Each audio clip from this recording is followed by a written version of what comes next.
development of definitions of curves, surfaces, solids, that was probably emerged sometimes in between 50s and 60s, and the development has taken place to the so that it has reached to the every student in our country, I believe sometimes around 90s or so, when this AutoCAD was introduced. So after that, the paradigm, there was a paradigm shift from manual drafting to the computer aided drafting. And after that, there were several developments when we started talking about finite element analysis, computational fluid dynamics, and the critical solid modeling techniques. So it was around 1994, the first patent in the area of additive manufacturing, which was earlier named as rapid prototyping, that was filed. And the slide, it says that it is the layer by layer deposition. So the deposition rapid prototyping is an additive manufacturing process that creates a model of an object directly from its CAD model by depositing material in layers. So this is the definition. It's not exactly the definition, I must say. It is something, a statement by which you can understand and you can have a feel that here the manufacturing is that we are adding the material in the form of layers, and it is something which is related to adding the material in a very controlled manner, and this control has to be through computer aided data. This is something which is the requirement. So a very typical component which may belong to a drill machine, that has been shown on the right of the slide. You can see that it has very complex geometry. So the complex geometry is in terms of its free-formness, and there are many protrusions, there are many slots, or there are many holes. Different features are there which are present on this particular component, and it has been manufactured by plastic material. This is what has been shown here, and it has been developed layer by layer, and of course in the beginning the CAD model was made. So this is the kind of manufacturing we are talking about now. So today, now, like it was 1994 when the first patent was published in this area, but today, after so many years, that is around approximately 30 years, we are in a position that the capabilities of these processes have been enhanced a lot.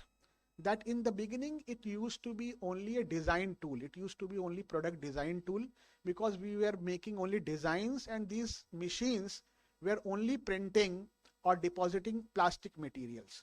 So today we are calling them AM, because we have reached up to the level where we are able to produce components which are metallic components, which are titanium medical grade alloy components, which are titanium aerospace grade alloy components. We are even able to deposit super alloys like super alloys which is used for turbine blades. Those materials are also being deposited nowadays. So it has become additive manufacturing. Now I'll again explain to you what it is.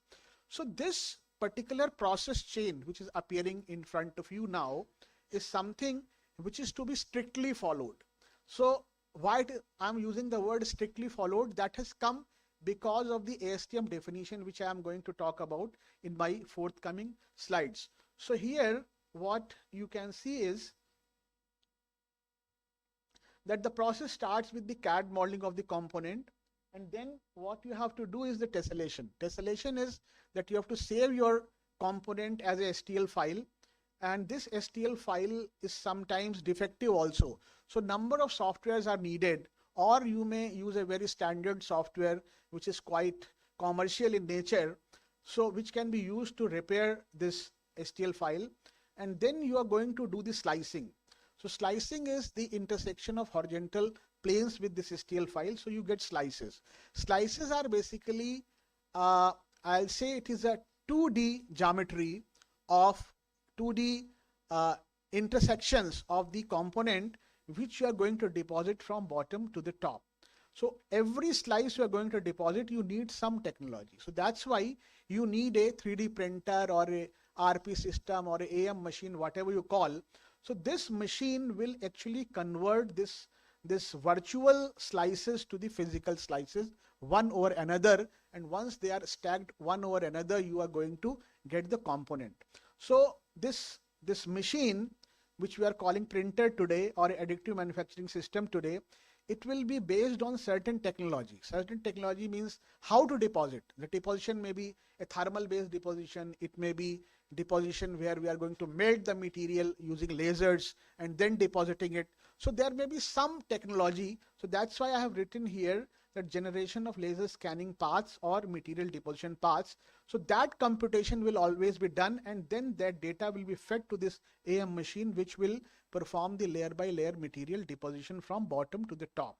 So once you do this, you basically get the prototype or the component today which needs post processing, because the component which you get is, you cannot directly use it because there may be certain support structures with it.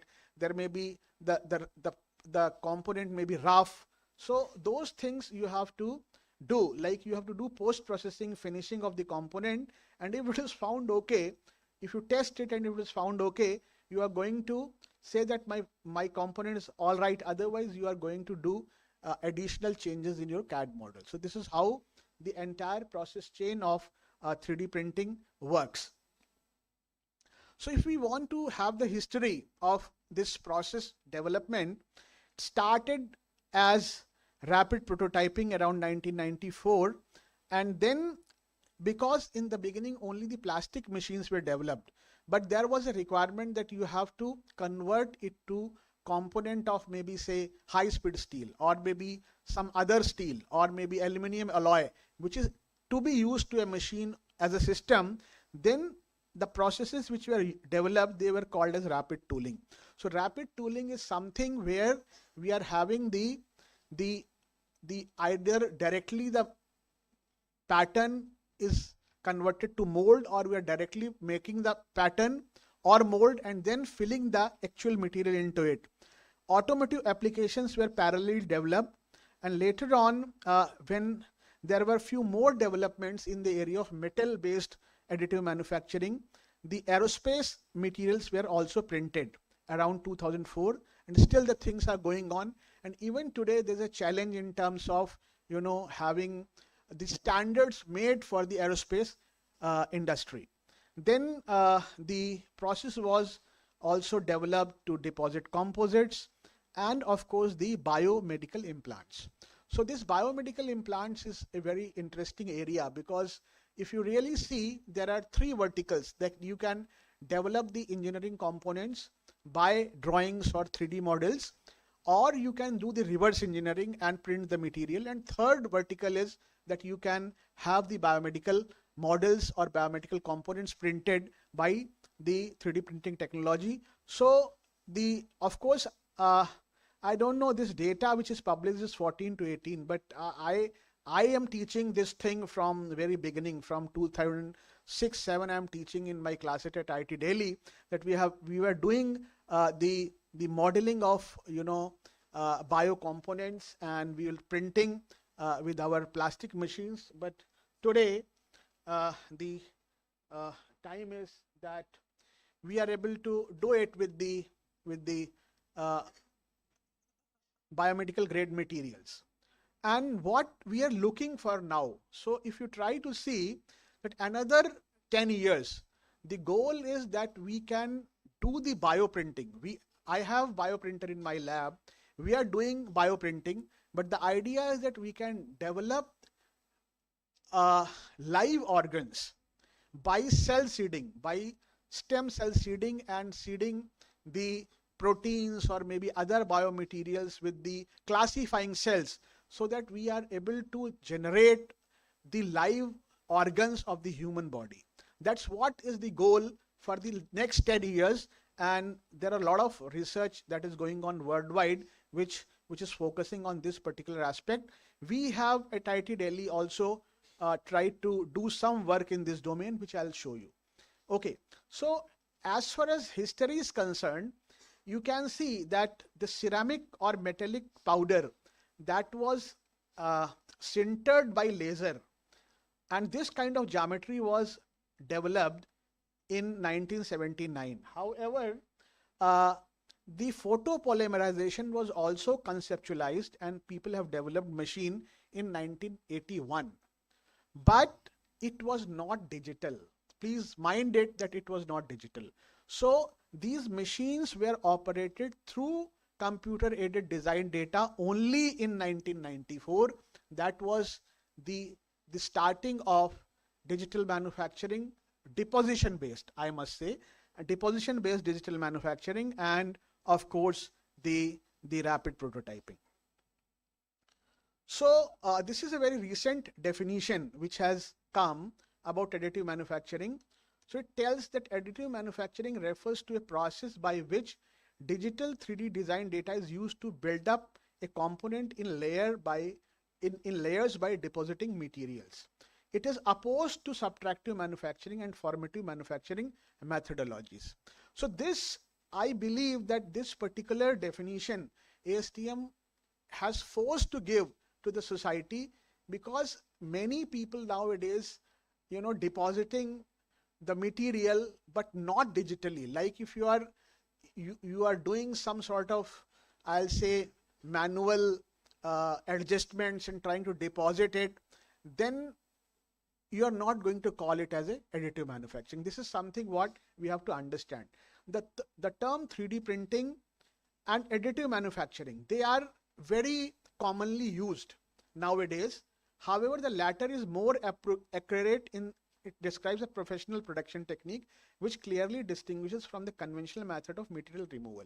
So if somebody is confused with what is additive manufacturing, what is 3D printing, my way of describing it is that if you are having a small lab based printer which is installed in your office or in your lab environment, I'm going to call it as a 3D printer.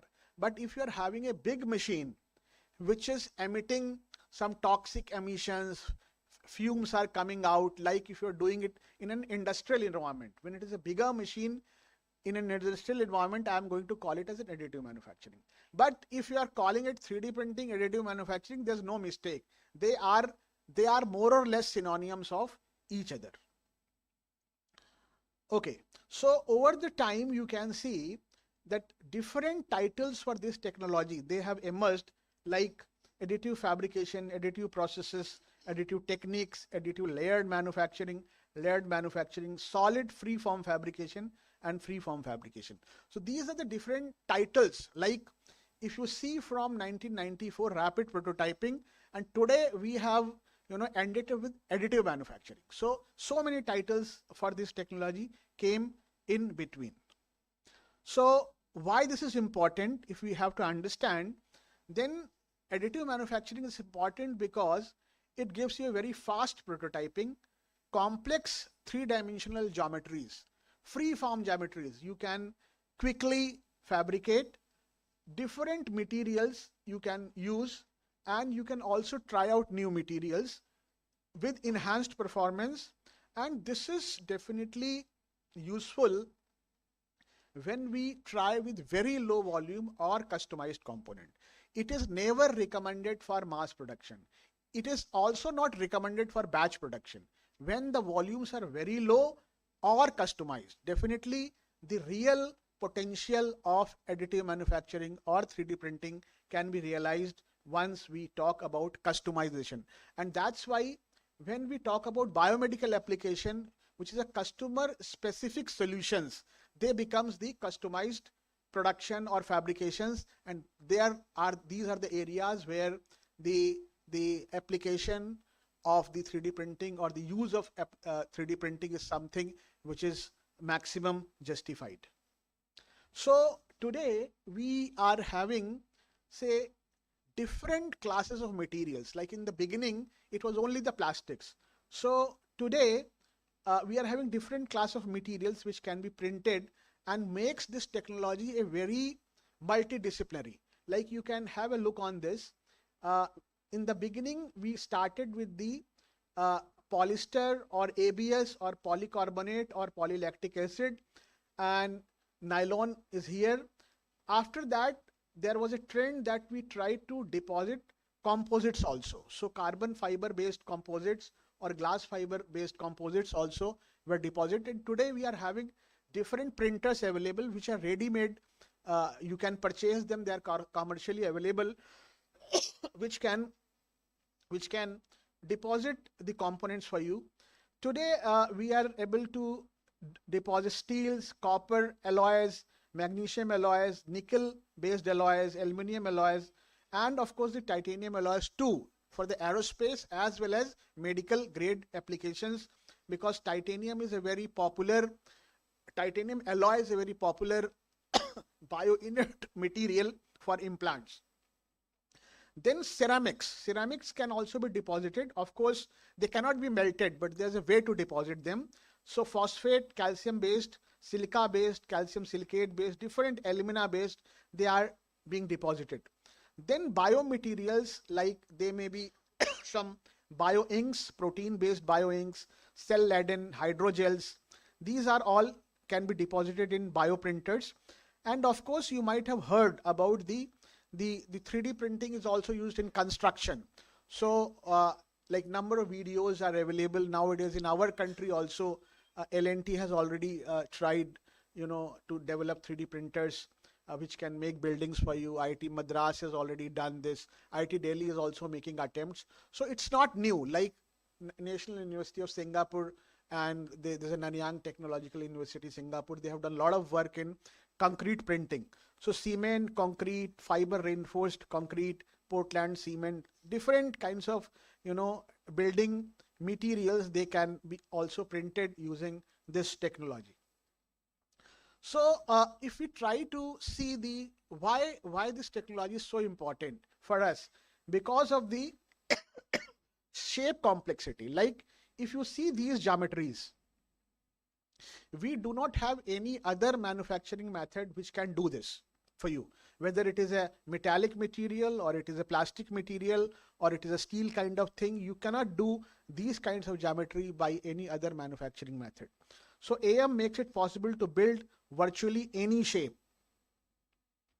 Then material complexity, like you can see this kind of material and you can have this kind of, complete assembly to be built. AM enables to manufacture of parts with complex material compositions and very varied compositions also. Then these kinds of functional complexity, when it is there, like there's a plastic and then you are going to put this kind of electronics into it, then also you are able to do it in one go in additive manufacturing or 3D printing. Now this is known as topologically optimized component. Today there's a branch in design which is emerging, which is known as generative design. So in generative design, we are using artificial intelligence along with the design. So the way, just to make you understand, I give a very simple example.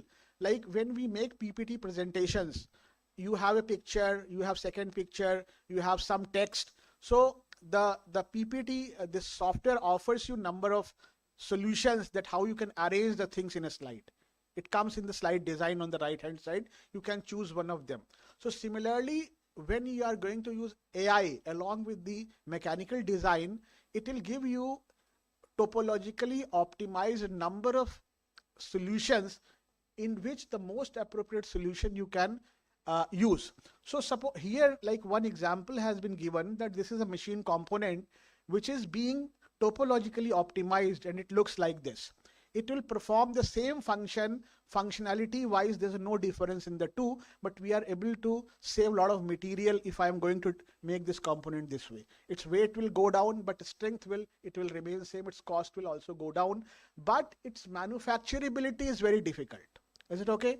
Manufacturing this thing with the conventional method is very easy. However, making this with conventional methods is not possible. So what do we do? Like here, if I am going to use additive manufacturing, you can produce this kind of geometry very easily.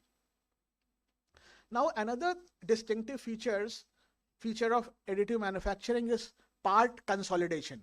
So in part consolidation, Like here one example has been given that suppose I am going to make this assembly which has 6 components by injection molding, and if I am going to do it by say some 3D printing, multi-jet fusion 3D printing, there's a case study which tells you that there's a 34.3% cost reduction that has been achieved because you can make the entire assembly in one go. So you are able to make out a lot of charges.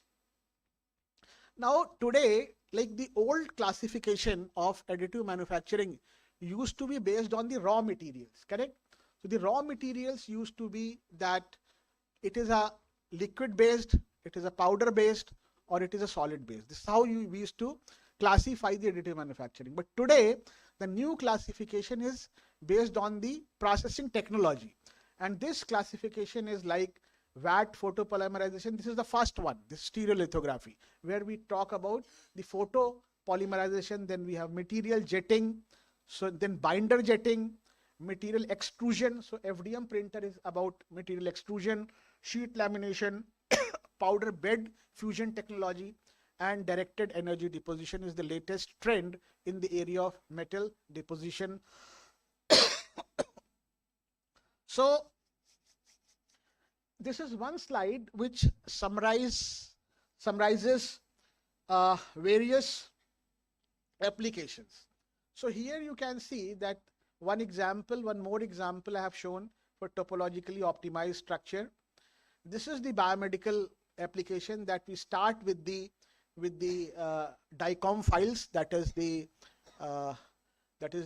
CT scan or MRI scan files, and then we process them in a specific software, and then we are able to produce these kinds of components, and these geometries can be produced. You can make these braces, and there's an example of food 3D printing. Then it is a bridge which has been printed using the 3D printing, and these are certain engineering components, engine components, aeronautical engine components which have been produced. They are metallic titanium grade engineering grade material which has been used by SLM technique, that is selective laser melting technique, to deposit these components.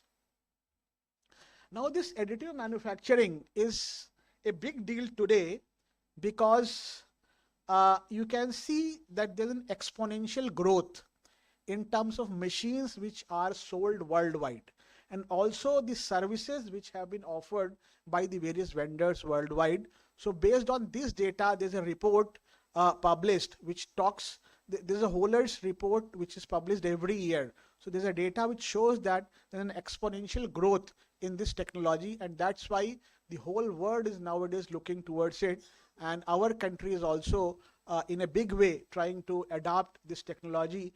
And there's a lot of funding from Ministry of Information and Electronics and Information Technology, MITI. They have funded a very big project for West Bengal and Bihar that is being run by CDAC Kolkata. They are doing a very big project for the students to take it forward for our country to produce human resources. And the wide availability of CAD/CAM softwares, improved automation, growing library of printable materials. Now this is very important point, because in the beginning you'll find that the materials which can be printed were very less. Today we have wide variety of printable materials, and even today if you get a printer, you can do your own trials, so that you can develop a material for your application which is having the printable properties. There's a lot of government investment, industrial and government investment, and also these technologies are becoming economical because of the expiry of various patents, and you can give a lot of momentum, confidence, and you can make the things innovative designs for your various projects or applications. That's why it is a big deal today. And in the context of smart manufacturing or Industry 4.0, if we try to see, then it is the design freedom, it is the customization, it is the topological optimization and part consolidation make it a major disruptive technology for supply chain of various components, including the spare parts for various applications in the domain of manufacturing.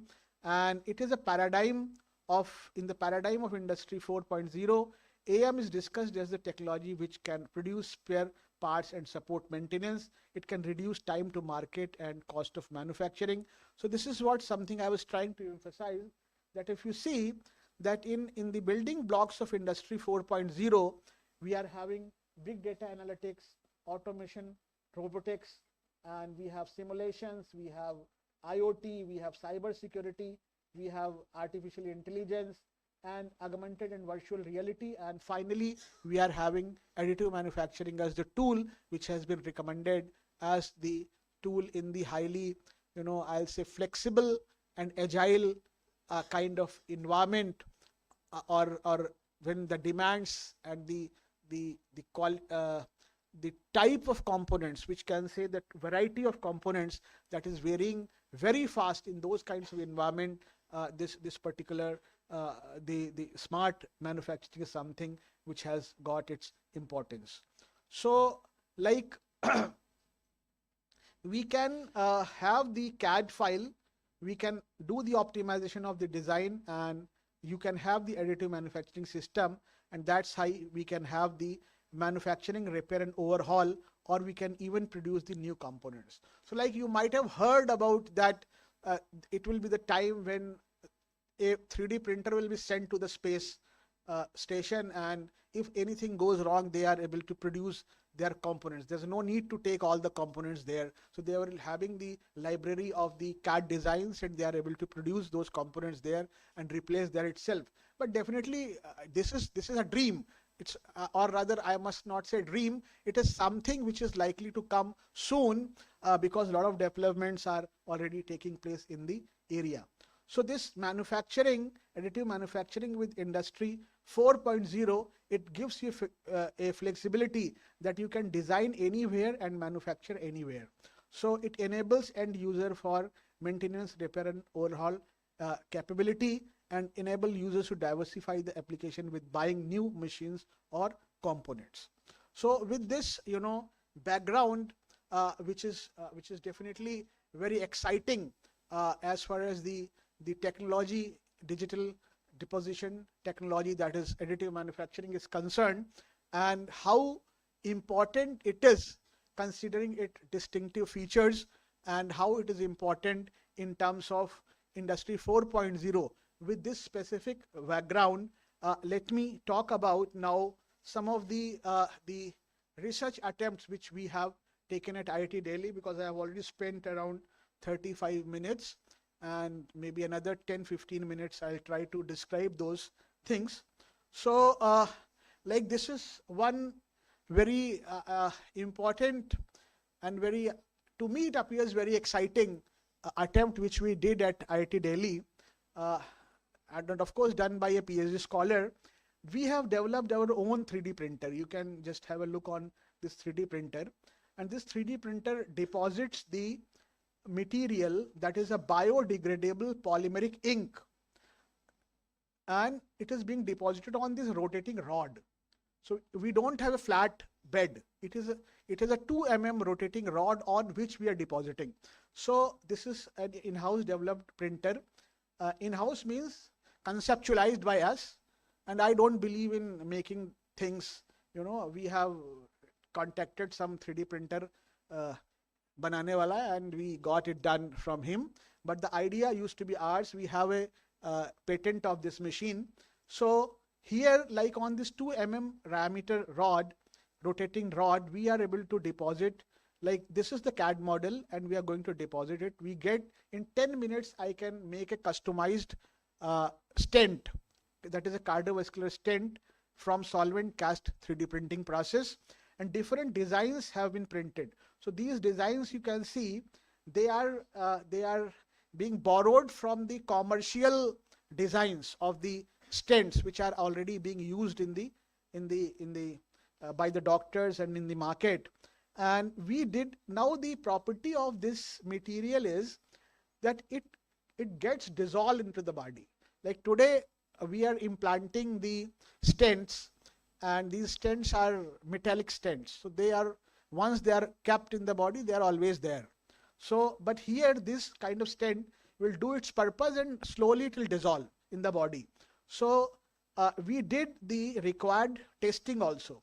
So we did the radial compression test, we did the bending test, and we also did ballooning test, because these are being enlarged while angioplasty is being done. So this is the ballooning setup which we have used, and this we brought it from the AIIMS New Delhi, and this is how the stent diameter that got inflated when this pressure was applied. So up to 10 bar pressure we have applied, and this was stable. The diameter increased and it was not failing. So this is how the various tests which were conducted on this particular stent.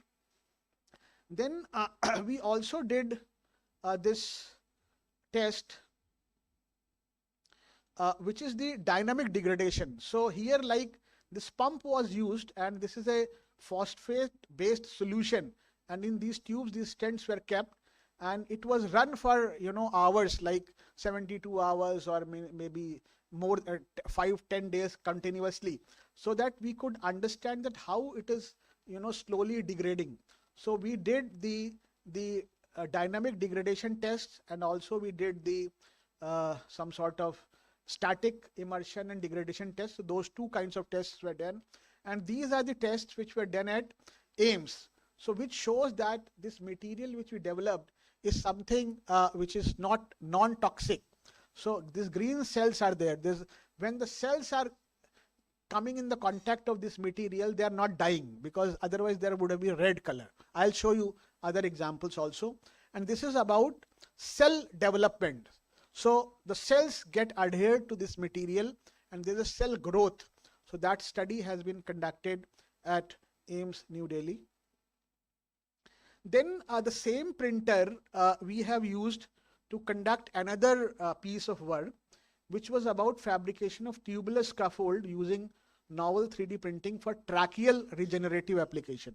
So trachea is a component, in the respiratory system, respiratory organ. So that was once again, and it is a flexible material. So this particular material is once again developed in our lab, which is a blend of, I think, PCl and polyurethane that was mixed in certain proportion, and we could and on this preform, we have tried to print these tracheal implants, which are once again biodegradable. We did the testing of these materials, and then we performed, this is a goat trachea. So this is the original trachea of a goat, and we tried to mimic the properties. So what did we see? That this particular spiral shaped geometry, this worked the best among the three kinds of geometries which we have tested in our work. Okay, then this is a little older work, but again very interesting.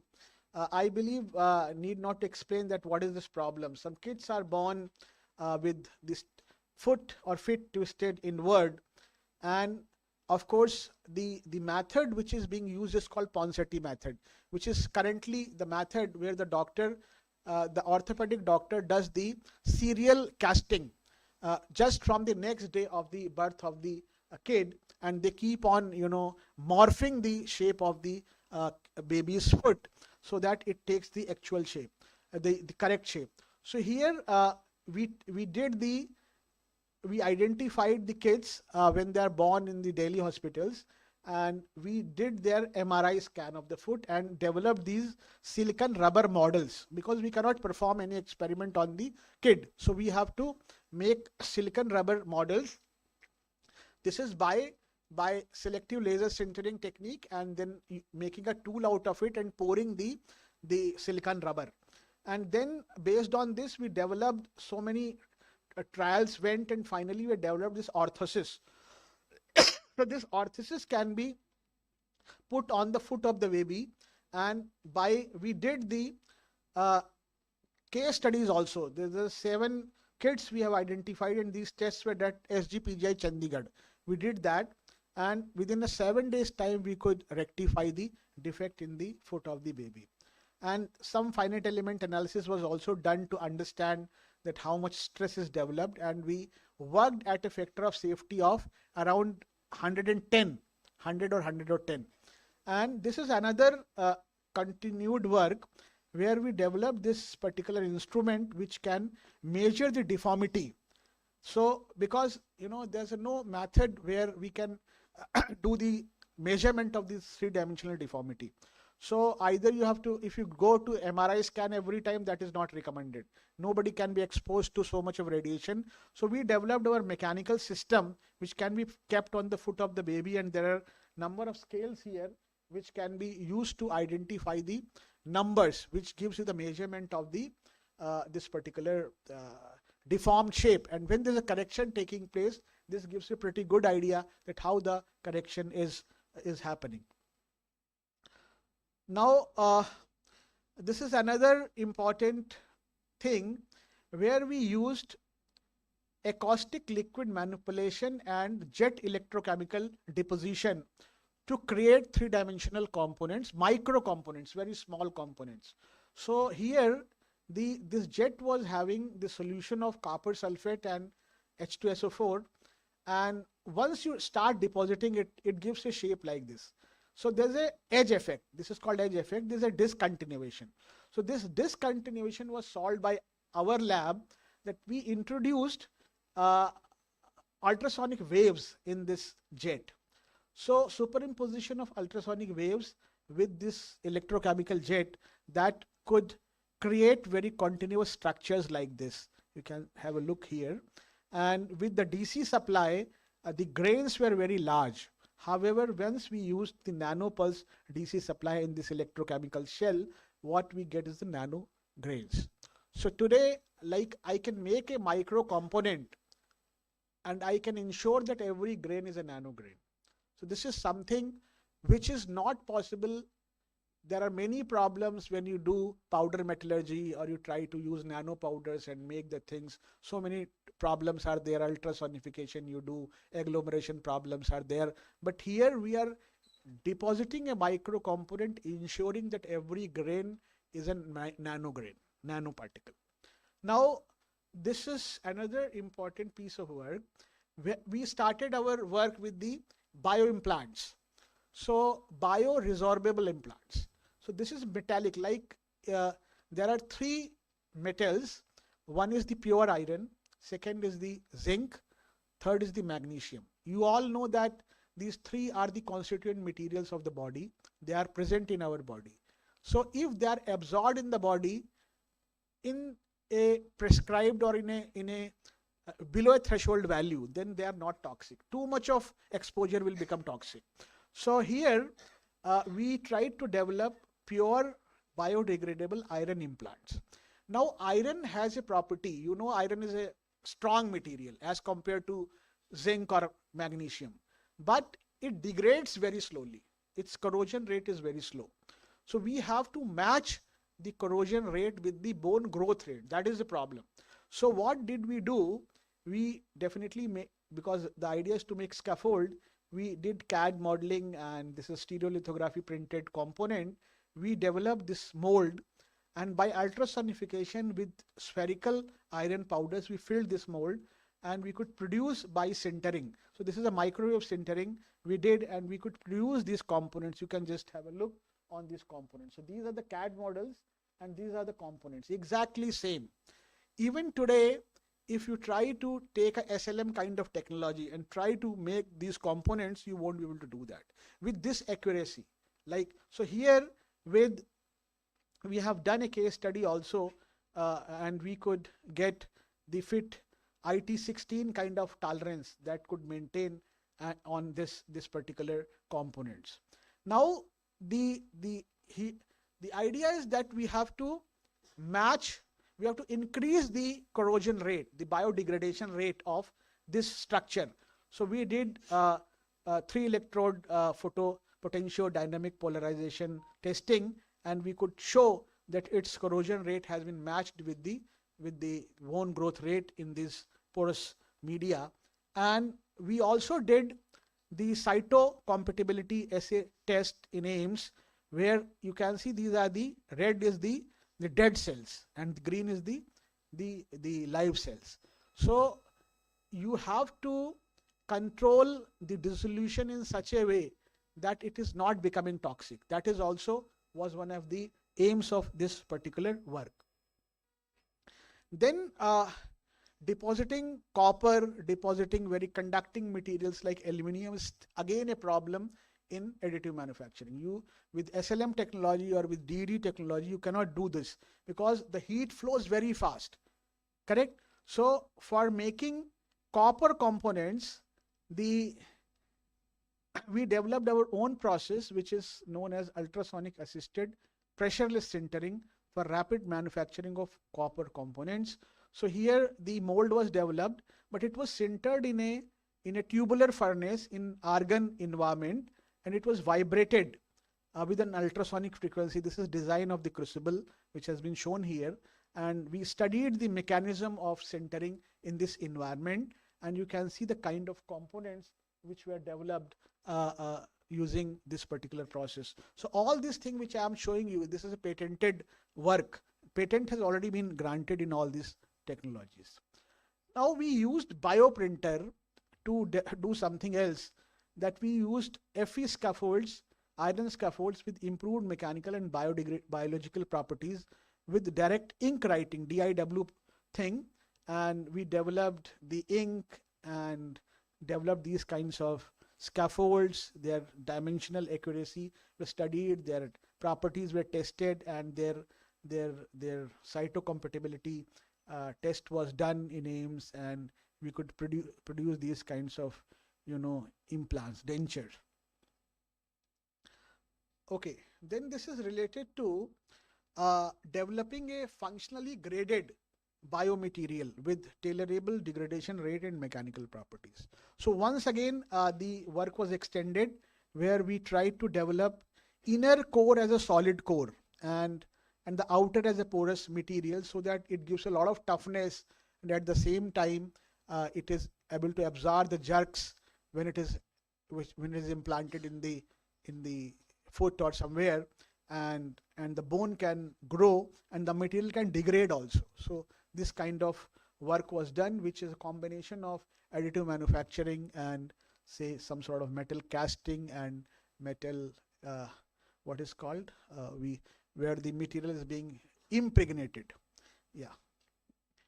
Then we did its corrosion studies and biological studies, X-rays, this XRD studies, mapping of materials, and finally we could establish it. Okay, then this is another material development which is about shielding, microwave shielding. Microwave shielding of electronic components is a very niche area, you all know that. So we developed material where I believe that what was this? It was, I believe, carbon. Yeah, carbon with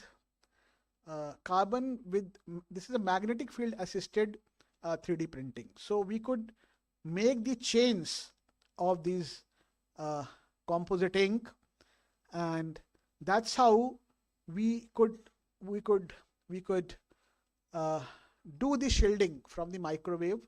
And that, of course, once the material is required to be made by to develop a component, we did all these testings, but the major goal was to develop a material which can provide you microwave shielding. We did simulation studies also based on this particular material.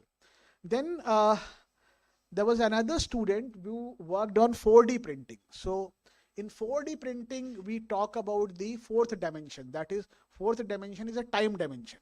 Time dimension means if I have a component and there's a stimuli, there's an energy. The energy may be in terms of heat, it may be in terms of magnetic field, it may be in terms of electric field, it may be in terms of any other kind of concentration kind of thing. So once there's a stimuli, its shape will change. Like I can make a flower with 3D printing, and when I heat it, it opens like this. When again cools down, it goes back like this. So if this kind of system I make, it is called a 4D printing system. So we developed elastomeric soft grippers for robotic application with this method. So you can just have a look that this is how it is working, that it is able to lift the pieces, so it can pick and place kind of gripper which can do, this is a 4D printing application. So a lot of studies are there. Those who are interested, you can refer my papers. Then we used machine learning algorithms to design an alloy. So this is a magnesium based medium entropy alloy. So nowadays high entropy alloy, medium entropy alloy, these kinds of material scientists are more interested in these works. So we developed a magnesium based medium entropy alloy, and we used machine learning to double way, like on one side we tried to predict its microstructure, on other side we try to predict its phase, and other side its composition. So composition, selection and prediction of phase, we have used different KNN algorithm, ANN algorithm, so many things. So I am not aware much. My students do so many things, so I just guide, correct? So these things are not much known to me, but I can have a feel of the things. So we could develop this alloy. You can see the composition of the alloy. We tested this alloy and did a lot of testing, this, that, and finally ended up with a biomedical application once again. So the goal is that this is a graded material with iron and 10% medium entropy alloy, and we developed this scaffold. And here in this table you can see that our material, which is I believe this one, its properties are matching a lot with the cortical bone or cancellous bone. So it is in between. So this is what is required in biomedical engineering. Okay, then nowadays you might heard in the inaugural session a term called digital twin. So we in the India first time we developed a digital twin for fuse deposition modeling process. So here we employed 4 kinds of sensors: temperature sensor, path monitoring, vibration analysis and image analysis. 4 kinds of sensors we have employed in a 3D printer, and we did this optimization of the process using symbolic regression. And after doing that, we tried to predict the defect using machine learning in the components which were fabricated by FDM printer. And finally you can see we developed the digital twin. Like this is the physical process, and this is the process which is being simulated.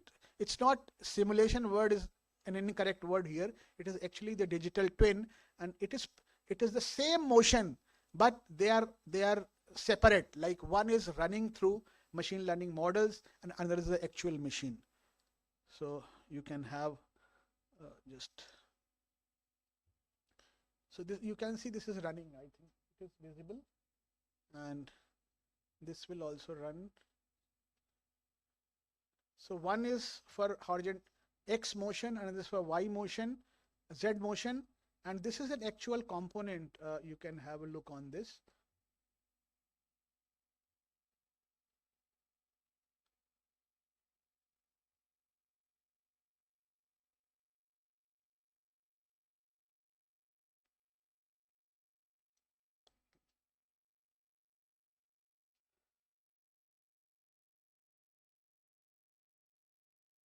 So this is a digital twin which has been developed for fuse deposition modeling.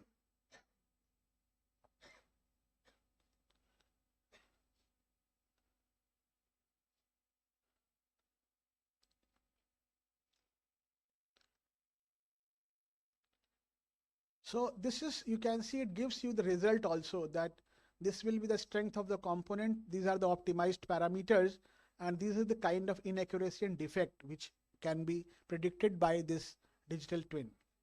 Then this is another very important and very novel piece of work which did embedded 3D printing. That if you want to print something and there's a support is needed. If I want to print here, I need a support. So this is we try to print in a gel. It is a gel made of some nano silicate water matrix, and we are able to print inside this. You can just these videos. So these are the components. You can just have a look that this is how it prints inside a gel.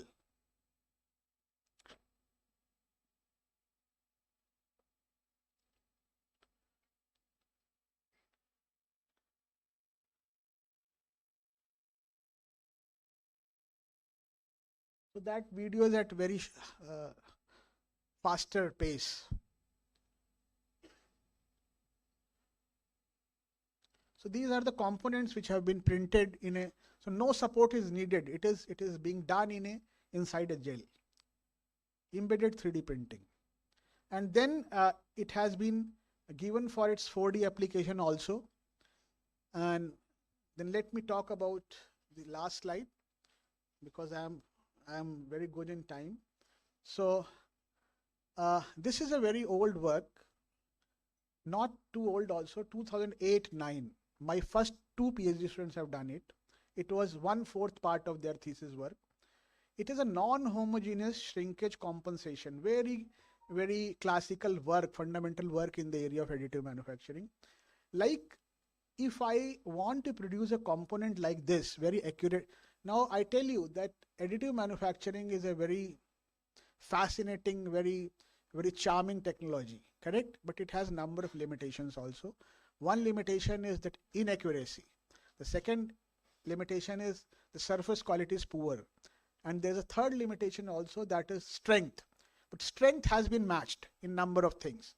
But still the accuracy and surface quality is something which is very poor.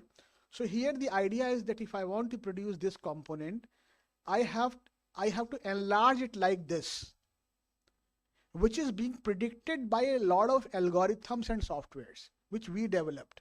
So at every dexel, like because my laser moves this way, so I'm applying shrinkage compensation only on this particular part.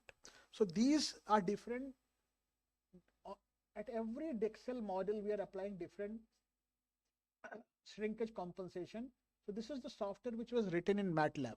So one layered file that is being changed by certain factors, and once we use that STL file or CLI file to deposit the material, it results into much more accurate components as compared to the existing technology. So today, like we did this work in 2008, and today it is 25. Even today, the AM industry has not adopted this. They have adopted part of this, that they are locally applying different shrinkage compensation to different features of a component. But what we did is the smallest possible feature on which we can apply the shrinkage compensation. This is what we did in 2008. And you might have heard a word nowadays that is called functionally graded material. Is it okay?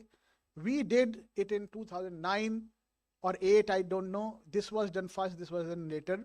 So this was done in 8.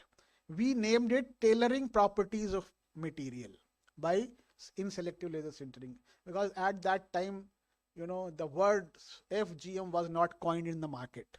So we never called it FGM, we called it tailoring material properties. So we tailored, like the input is finite element analysis. And if you see, if I want to produce this hook, I can make these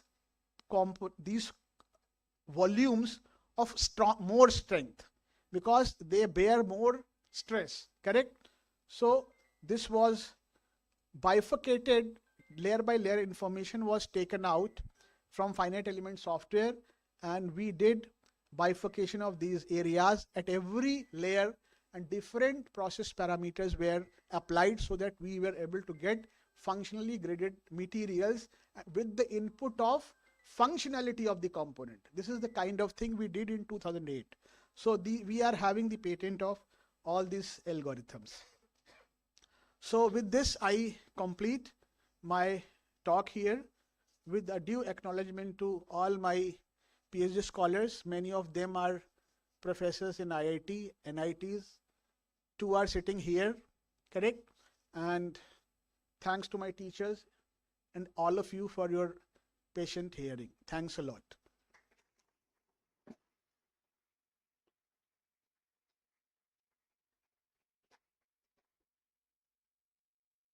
So if you have any question or any clarification, you can please ask me.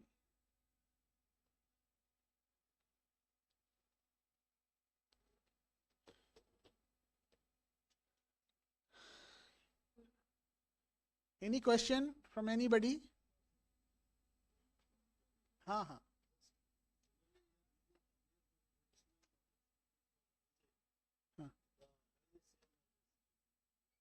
Magnesium as a stent में.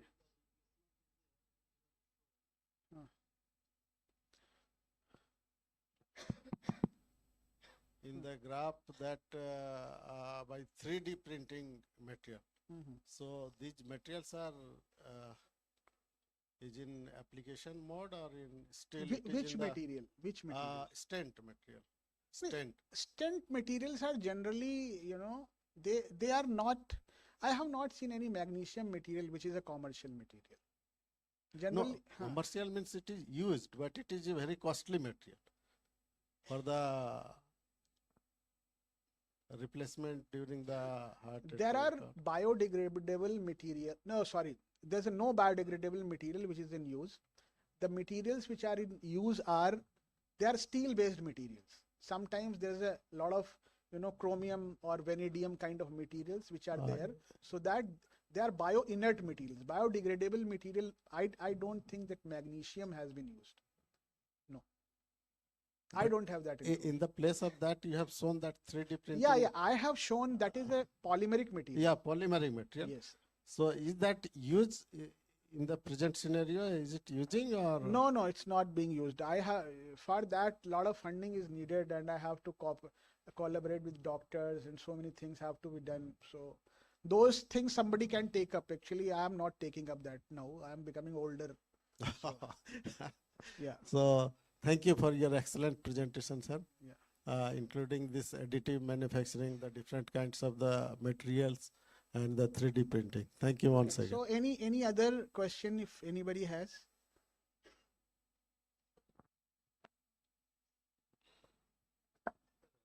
I am interested. What is the role of ultrasonic while we are printing the copper and aluminum? Yeah, it is actually, I believe it is doing uniform dispersion of the ions. This is what I feel. Very difficult to say why it is happening. So these are the, though we did the modeling, but what exactly happening inside that, it's a difficult thing to say. But it is giving us a solution, and of course the solution is only possible when there is a uniform dispersion. That is the formation of bubbles, then it will blast and generate the huge energy while you pass the ultrasonic wave. No, it's actually not, you are talking about, I believe, cavitation effect, correct? Yeah, okay. So our setup is like this, that in this cavity we are vibrating it, and then there's a nozzle, this much long, around 1.5 inch long nozzle, that is a 137 micrometer needle through which it is coming. So whatsoever this is happening, it's happening there, because the pumping effect of that ultrasonic knob, that is happening there. So those cavitation effect, etc., may be at that location. It's not coming down.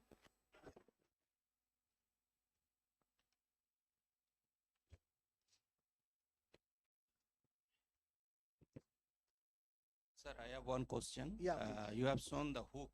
Yeah. It was made by functionally graded material. It was made by, at that time in 2008, it was made by the nylon material, which is a SLS material. It comes with selective laser sintering machine. Not in metal. PA2200. Yeah. So what about this? Because depending upon the method, porosity is a problem. Yes. So that's what I'm saying, that what we did, we bifurcated in different zones. Like you can see that I've shown, these are the two areas which are either they are highly compressed or under tension. Yeah. So the material has to be more stronger here. Yeah. So that's what we try to do. Because in general, so we are going to choose the process parameters in such a way that the porosity and many other, densification is more in those zones. Yeah. Other thing is that in general we are making it by forging process, Yes. where grain flow is also important. yes, So yes. what about grain flow here, sir? Grain flow here is like, in this case, the grain flow will be in the direction the way laser moves. So of course, those you cannot compare. That's why I told you that forging is something which gives the maximum strength. I told in the beginning. Yes. But if you're doing it with the metal and you are properly optimizing the process parameters, there are papers which show you that the strength can be matched with the forged components. There are papers, I teach those papers in my class, in when I teach a lens process, that is laser engineered net shaping, directed energy deposition. But of course it cannot be done in powder bed fusion. Oh, You cannot do. okay, thank you.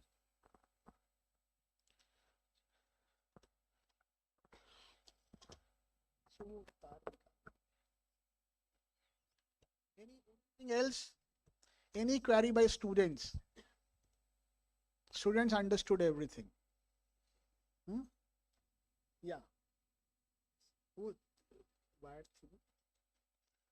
Okay, so thank you very much.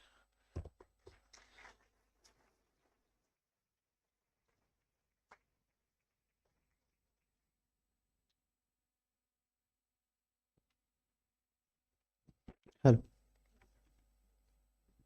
Thank you, sir, for your enlightening address on additive manufacturing and 3D printing. Your clarity, depth of knowledge, and practical insights are truly admirable. Now, I would like to invite Professor Madhu Kumari ma'am, Head of the Department, Electronics and Computer Engineering, and the convener of rTIME 2025 to kindly present the memento to Professor Pandey sir as a token of gratitude and appreciation.